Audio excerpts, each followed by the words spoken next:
Happy Dhanteras મેં YouTube family રંગોળીને બહુ ધ્યાનમાં ના રાખતા, પણ આજે ધનતેરસ છે એટલે સૌ પહેલાં ગોલ્ડની શોપ પર ગયા. ગોલ્ડનો ભાવ સાંભળીને જ એમ થયું કે આપને બસ કી નહીં આવે. તે પછી એક નાનો કોઈન, લક્ષ્મીજીનો કોઈન લઈને ઘરે આવ્યા અને પછી લક્ષ્મીનારાયણને પાટ ઉપર બિરાજમાન કરીને તેની પૂજા કરી અને પ્રસાદ ચડાવ્યો. અને તે પછી આપણું અસલી ધન એટલે કે આપણી દીકરીઓ, આપણી અસલી લક્ષ્મી, તેની પણ પૂજા કરી.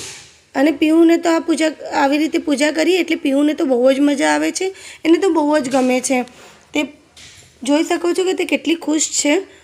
તમે ધનતેરસની પૂજા કઈ રીતે કરો છો અને તમારી ઘરની લક્ષ્મીની પૂજા કરો છો કે નહીં તે તમે મને જરૂર જણાવજો કમેન્ટમાં. બંને મારા ઘરની લક્ષ્મીઓની ખૂબ જ સુંદર પૂજા કરી અને પગને પણ કંકુ પગલાં કર્યા. અને કહેવાય છે કે મા બાપના ઘરમાં તેમનું અસલી ધન, તેમનું અસલી લક્ષ્મી તેમની દીકરી હોય છે.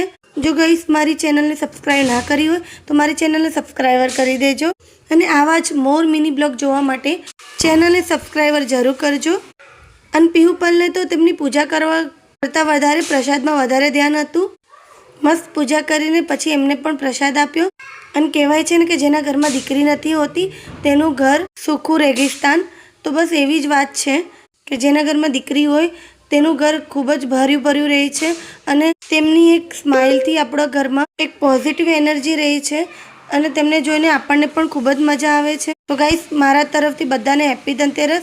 તે પછી અમે એમને પગે પડ્યા અને મારી બંને લક્ષ્મીઓના આશીર્વાદ લીધા અને મારી બંને લક્ષ્મીઓ અમને ખૂબ જ સરસ આશીર્વાદ આપ્યા અને અમને બહુ જ મજા આવી. તમે પણ આવી પૂજા કરતા હોય તો કમેન્ટ